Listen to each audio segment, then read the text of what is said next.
Sir ने straight from life book लिखी हुई है, जो कि एक सेल्फ हेल्प बुक है, और साथ ही प्रीति मैम है, नमस्कार मैम। मैम ने एक बहुत अच्छी, बहुत सुंदर कविता लिखी हुई है। तो आइए जानते हैं इसके पीछे की क्या इंस्पिरेशंस हैं, इसके पीछे की क्या कहानियाँ हैं, क्या अचीवमेंट्स हैं। तो सर मैम, हम बेसिकली एक फन फायर सेशन से स्टार्ट करेंगे। तो उसमें कुछ क्वेश्चंस होंगे जो रैपिड फायर रहेंगे, आपको थोड़ा जल्दी से बताना है और गेस भी करना रहेगा प्रॉब्लली कुछ उसमें। तो सर स्टार्ट करते हैं पहले क्वेश्चन से। हमारा पहला क्वेश्चन है कि आप क्या प्रेफर करते हैं, पेपर बैक, ई बुक या ऑडियो बुक?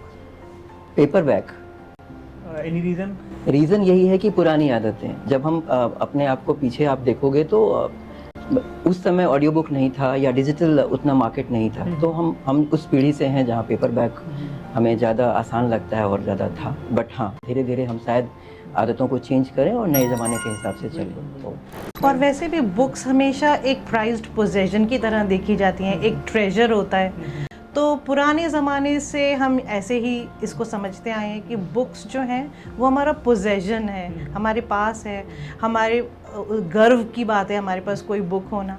तो इसीलिए अभी तक हम लोग पेपर बैग के साथ जुड़े हुए हैं। और इसमें मैं एक चीज़ और ऐड करना चाहूँगा कि अगर आपके पास कोई आता है आपके घर में, तो आप उसको क्या दिखाते हो? आप अगर किताब दिखाओगे तो आपको एक पेपर बैग होना चाहिए। आप डिजिटल या बाकी चीज़ आप नहीं दिखा सकते ऑनलाइन जो आपके पास है। अब रही बात आज के टाइम में, आप देखते हो जैसे आप लोग लेके आए हो ऑडियो बुक, राइट?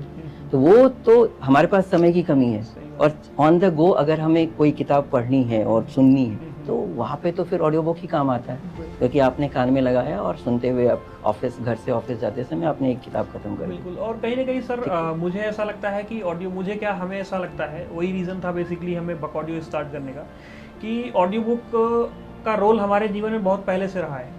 अगर आपको याद हो, कहीं ना कहीं दादा, नाना, मामा, दादी हमें कुछ कहानियाँ सुनाती और थी। एग्जैक्टली एक चीज़ और मैं यहाँ पे पिन पॉइंट करूँगा, कहानियाँ सुनाती थी, और अगर हम पढ़ते थे तो हमें पहले क्या बोला जाता था कि आप बोल के पढ़ो। उसका रीज़न क्या था?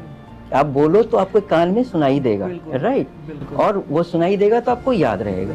तो जब ऑडियो बुक आप सुनते हो तो वही चीज़ करते हो, हाँ बोलते नहीं हो लेकिन आपके कान में सुनाई देता है। बिल्कुल। मतलब खास तौर पे बच्चों के साथ ऐसा है कि जो कि डिक्शन और वॉइस मॉड्यूलेशन का बहुत बड़ा रोल होता है उसमें, तो बच्चों की बुक्स ज़्यादातर लोग प्रेफर करते हैं कि ऑडियो बुक्स। बिल्कुल।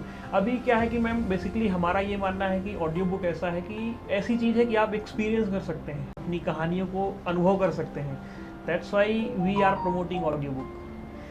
इसी सिलसिले में आगे बढ़ते हैं अपने अगले सवाल की ओर। आपका बेस्ट कैंपेनियन क्या है? मतलब आपको क्या लगता है किसके साथ लिखने में आपको बहुत ज़्यादा मज़ा आता है, चाय, कॉफ़ी या जूस? मेरी तो चाय है।